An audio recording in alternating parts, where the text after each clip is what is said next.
สวัสดีครับท่านผู้ชมท่านผู้ติดตามชงโงกทัวร์ไลน์ทุกท่านนะครับพบกันอีกแล้วครับชงโงกทัวร์ไลน์ชงโงก DIY นะครับวันนี้จะพาทุกท่านมาเปลี่ยนถ่ายนะครับมา DIY เปลี่ยนถ่าย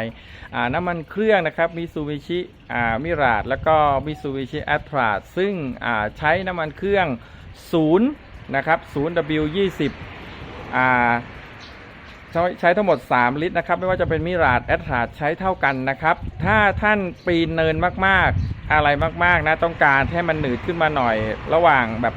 อย่างลุยๆอย่างเงี้ยมากๆนะครับท่านจะอาจจะใช้หนืดขึ้นมาหน่อยเป็น 5W30 ก็ได้นะครับหรือจะเป็น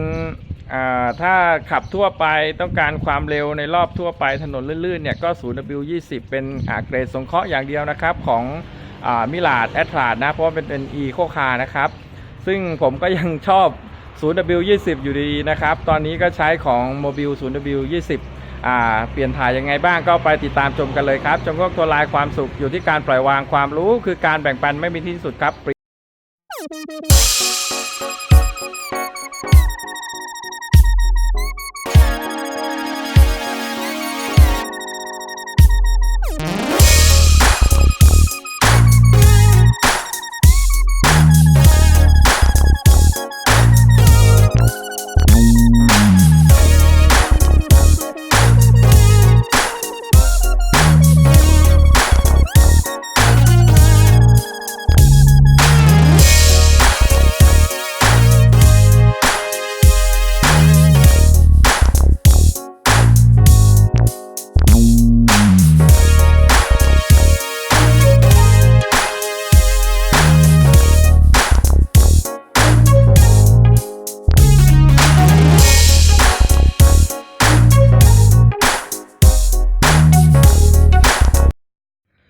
ครับผมท่านผู้ชมครับสำหรับ Mitsubishi Attrad แล้วก็ Mitsubishi Mirage นะครับ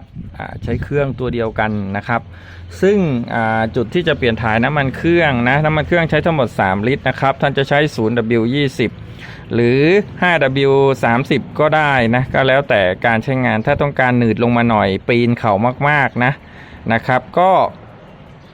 หรือบรรทุกมากหน่อยใช้คนมากหน่อยก็ใช้ 5W30 ไปได้นะครับแต่ถ้าวิ่งทั่วไปอะไรทั่วไปก็ใช้ 0W20 เป็นสังเคราะห์ทั้งคู่นะครับใช้ทั้งหมด3ลิตรท้วนซึ่งในคู่มือบอกว่าในห้องเครื่องทั่วไปอะไรทั้งหมดเนี่ยมีอยู่ 2.8 ลิตรแล้วก็อยู่ในกลองนะครับกลองมันจะอยู่นะครับเดี๋ยวจะชี้ให้ดูนะนี่กลองก็จะอยู่ข้างๆตรงนิ้วผมนี่นะครับ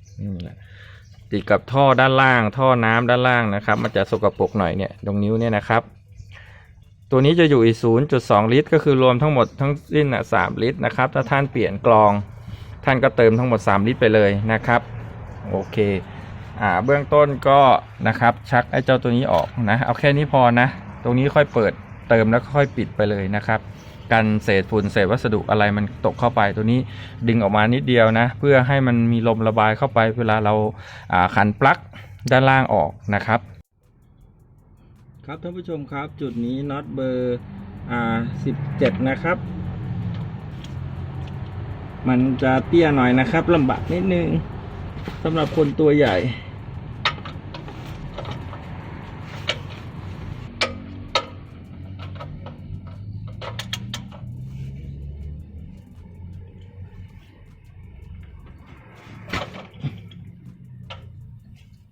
ได้แล้วครับมันจะตึงมือมันเป็นจังหวะนะครับ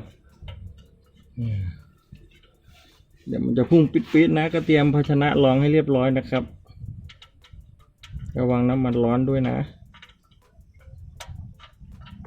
เรียบร้อยนะก็ปล่อยมันจนสนิทนะครับ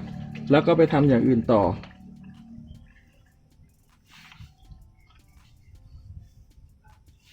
โอ้น้ำมันก็ค่อนข้างข้นแล้วฮะโอเคก็ปล่อยมันไหลไปเรื่อยๆไหลไปเรื่อยๆจนหมดครับกระมัง3ลิตรเต็มนะเรายกด้านหน้ามันก็จะพุ่งแรงหน่อยก็ระวังมันเปื้อนสกปรกด้วยครับ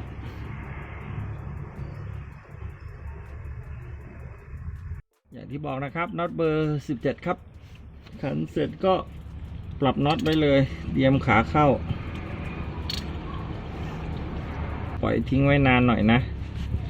ครับท่านผู้ชมครับอันนี้คือจุดสำหรับเติมนะครับ Engine Oil หรือน้ำมันเครื่องนะครับก็บิดออกนะครับถ้าบิดไม่ได้ก็ต้องใช้ครีมนะจะตึงหน่อยนะครับนี่สงสัยต้องใช้ครีมครับครับท่านผู้ชมครับเปิดเนาะเอาผ้ารองหน่อยนะครับบิดท้ายครับออกละนะครับเรียบร้อยสำหรับจุดเติม Engine Oil หรือน้ำมันเครื่องนะครับโอเคเดี๋ยวผมขออนุญาตเอาน้ำมันเครื่องนะตัวที่เหลือนะครับไล่น้ำมันเครื่องเก่าๆที่มันค้างอยู่ออกนะเพราะว่ามันค่อนข้างดำตัวนี้ไม่ได้แฟชชิ่งนะครับเพราะผมเปลี่ยนตามรอบตลอดเวลาเนาะนะครับขออนุญาตเทไล่เมื่อเทไล่เนี่ยมันก็จะกวาดเศษคาเมาเศษน้ำมันเครื่องเก่าๆเนี่ยไหลออกทิ้งลงไปด้วยนะครับเนี่ยก็จะแดงก็จะส้มไปเลยนะครับเทแบบป๋าไปเลยนะครับเพราะว่าเอาไว้เราก็ไม่ได้ใช้อยู่ดีเนาะมันก็เสื่อมเปล่าๆนะครับโอเคก็เทไล่ออกไปเลยนะครับอันนี้เขาแถมมาครับมันจะ3แถม1อันนี้ตัวเก่าผมวาโวลินฟูลเซนเทติกนะครับ 0W20 อันนี้ร้านเขาปิดก็เลยมีโมบิลอยู่เพิ่มขึ้นอีกว่าราคาโมบิลจะแพงกว่า200ตัวนี้ประมาณ800โมบิลประมาณ920แพงกว่าประมาณ120ก็แล้วว่าท่านจะใช้วาโวลีนหรือจะใช้โมบาย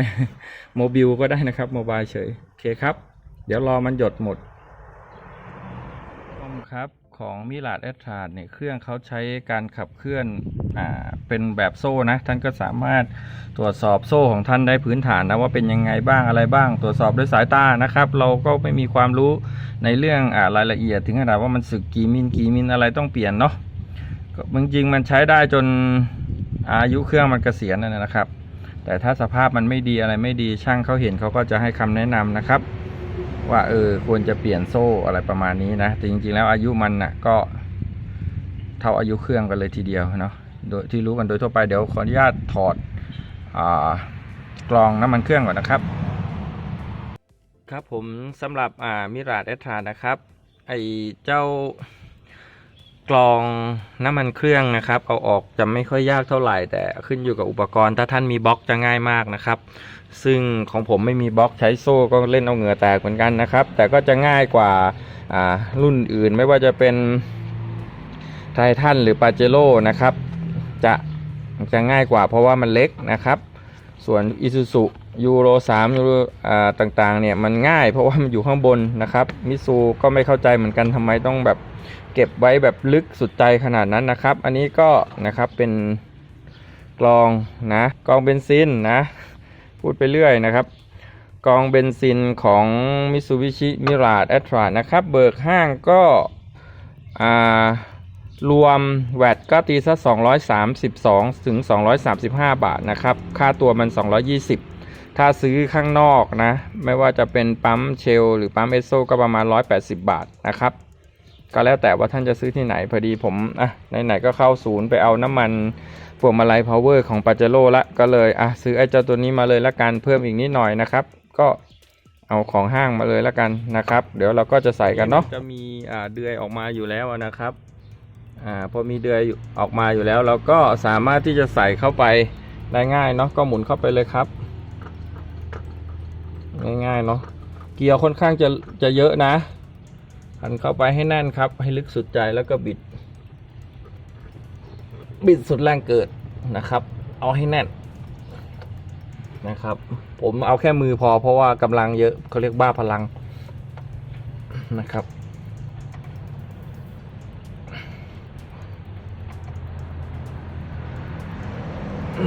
โอเคมันมีลูกยางอยู่แล้วครับก็เอาประมาณนึงเดี๋ยวไปข้างล่างผมก็จะใช้โซ่ขันให้มันแน่นอีกทีนึงเนาะนะครับโอเคอยู่ตรงนั้นแหละแล้วก็เดี๋ยวเช็ด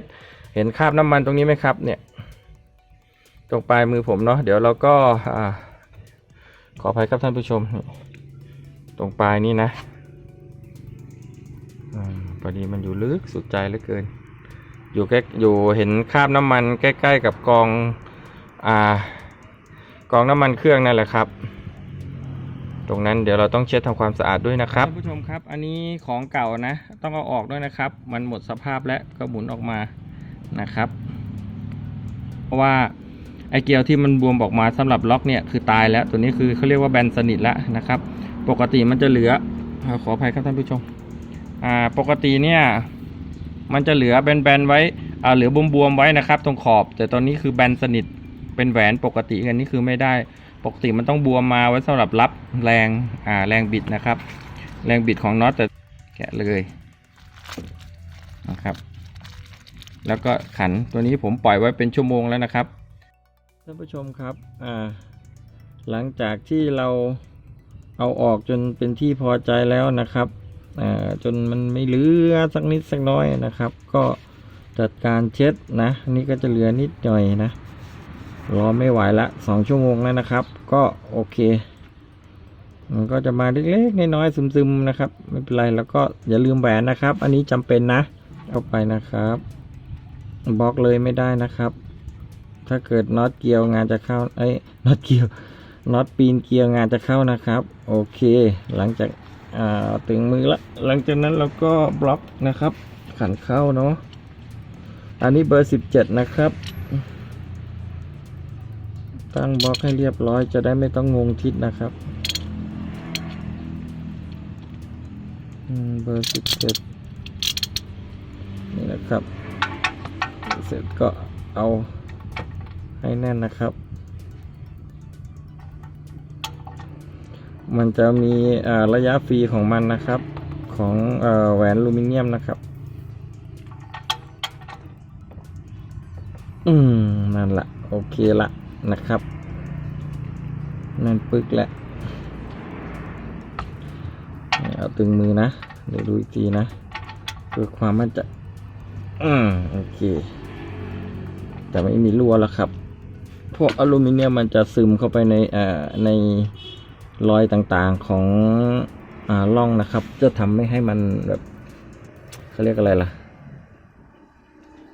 ไม่ให้มันรั่วออกมานะครับโอเคก็เป็นอันว่าจบข้างล่างเดี๋ยวเราก็จะไปเติมน้ำมันเครื่องกันครับต่อไปเราก็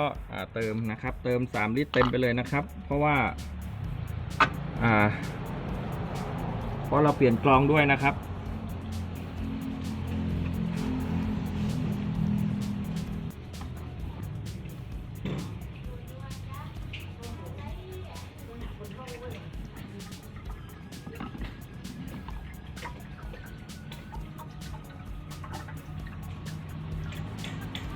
เติมหมดไปเลย3 ลิตรนะครับ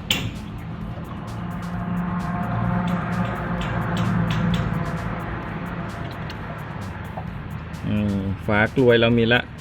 จากขวดเก่าของน้ำดื่มนะครับเอามากรองได้สบายเอาให้เกลี้ยงเกลานะครับโอเคก็จะพอจะเป็นแนวทางได้นะครับท่านผู้ชมครับก็เติมไปเรื่อยๆจนเกลี้ยงครับเติม3 ลิตรไปเลย 0W 20นะครับสำหรับเบนซินนะผมก็เป็นอันว่าเรียบร้อยนะครับก็เสร็จแล้วก็ปิดฝานะฮะไอ้พวกนี้สามารถหาได้ทั่วไปตามขวดเปล่าของน้ำเปล่าที่เราดื่มนะครับพอตัดออกมาแล้วก็เช็ดทำความสะอาดให้เรียบร้อยนะครับไม่ต้องล้างด้วยน้ำเปล่าหรอกเอาผ้าสะอาดที่ไม่เป็นขนเช็ดก็โอเคเสร็จเรียบร้อยนะครับน้ำมันเนี่ยถ้าดีๆเนี่ยท่านใส่หมดแล้วเนี่ยจะไม่มีเหลือยังมาหยดติ๋งๆแล้วนะครับเพราะว่ามันเป็นสังเคราะห์นะถึง 0W เลยนะครับก็เสร็จก็ปิดฝานะครับปิดฝาเลยเอาให้แน่นนะครับเดี๋ยวงานจะงอกโอเคนะครับมือเปล่าก็ได้เสร็จปุ๊บก็ดันตัวนี้ลงไปนะครับอันนี้ก็เป็นอันว่าจบแล้วนะครับสำหรับเปลี่ยนถ่ายน้ำมันเครื่องสำหรับ Mitsubishi Mirage Attrage นะครับก็พอดีผมไม่ได้ถ่ายให้ดูตอนที่ขันเจ้าหม้อกรองนะเพราะว่าใช้โซ่ขันเหมือนกันก็ขันให้แน่นนะครับก็เป็นอันว่าจบเดี๋ยวก็รอสตาร์ทเครื่องก็เป็นอันว่าเสร็จนะครับสำหรับ เปลี่ยนน้ำมันเครื่อง Mitsubishi Mirage Attrage นะครับถ้าเราเปลี่ยนเองก็มีค่าใช้จ่ายค่าน้ำมันนะครับ 0% ไม่ใช่ค่าน้ำมันเครื่อง 0W20 ก็920 บาทค่ากลอง180 บาทถ้าของศูนย์ก็220 บาทเท่านี้เองครับค่าแรงค่าแรงไม่มีเพราะเราทำเองก็จะหมดประมาณเท่านี้ส่วนไปที่ศูนย์ท่านก็คิดแยกคิดเอาเองว่ามันเท่าไหร่นะครับจะสะดวกไปศูนย์หรือว่าจะทำเองสนุกก็ตามเหตุปัจจัยนะครับที่เราเอามาแลกเปลี่ยนกันเนาะครับผมก็เป็นอันเรียบร้อยสำหรับการเปลี่ยนถ่ายน้ำมันเครื่องนะครับ Mitsubishi Mirage และ Mitsubishi Attrage นะครับใช้น้ำมันทั้งหมด3 ลิตรเนาะแล้วก็อย่าลืมเปลี่ยนแหวนรองใต้แท้งน้ำมันด้านล่างด้วยนะครับเดี๋ยวก็เมื่อท่านเปลี่ยนเสร็จเรียบร้อยสตาร์ทเครื่องดูแล้วก็ดูที่ก้านวัดด้วยนะครับว่าเป็นยังไงเนาะโอเคเดี๋ยวจะเช็คดูครับเสร็จแล้วก็เสียบลงไปครับแล้วก็ดูฝาดูอะไรต่างๆว่ามันแน่นมันอะไรไหมเรียบร้อยเสร็จนะครับสักแป๊บหนึ่งแล้วก็ดึงขึ้นมาเช็คครับว่ามันอยู่ตรงไหนเนาะนะครับสังเกตรอยนิ้วเหนียวนะครับถ้ามันอยู่อันบนเนาะก็แสดงว่าเต็มนะครับถ้ามันอยู่อันล่างตอนสตาร์ทเครื่องแสดงว่าน้อยนะครับอันนี้สังเกตนะครับรอยน้ำมันจะอยู่ตรงนี้พอดีก็แสดงว่าน้ำมันเครื่องอยู่ในปริมาณที่เพียงพอนะครับเกินนิดเลยซ้ำนะก็พอจะเป็นแนวทางได้นะครับสำหรับคลิปการเปลี่ยนถ่ายน้ำมันเครื่องนะครับ 0W20 ของ Mitsubishi Mirage และ Mitsubishi Attrage นะครับแล้วก็เปลี่ยนกรองแค่ตัวเดียวนะครับค่าน้ำมันเครื่องก็920สำหรับโมบิลนะครับถ้าเป็นวาโวลินก็วาโวลินกับคาวเทคก็ราคาเท่ากันประมาณ800โดยประมาณนะครับแล้วก็กรองน้ำมันเครื่องถ้าซื้อข้างนอกก็180ถ้าศูนย์ก็220บวกแวตไปอีกหน่อยนะตีถ้า230จะได้จบนะครับก็พอจะเป็นแนวทางให้กับทุกท่านได้นะครับก็ยังไงก็อย่าลืมกดติดตามกด Subscribe กดไลค์กดแชร์นะครับทุกท่านคงทำตามได้ไม่ยากเนาะนะครับจะกดติดตามกด Subscribe กดไลค์กดแชร์จะได้ไม่พลาดคลิปใหม่ๆจากพวกเราครับสำหรับคลิปเปลี่ยนถ่ายน้ำมันเครื่อง Mitsubishi Mirage Attrage ก็ขอจบลงเพียงเท่านี้ครับสมมติตัวลายความสุขอยู่ที่การปล่อยวางความรู้คือการแบ่งปันไม่เป็นที่สุดอย่าลืมกด Subscribe กดไลค์กดแชร์เพื่อไม่พลาดคลิปใหม่ๆจากพวกเราและเป็นกำลังใจให้กับพวกเราด้วยนะคะสำหรับวันนี้สวัสดีค่ะบ๊ายบายจุ๊บได้ไหม โอเคค่ะ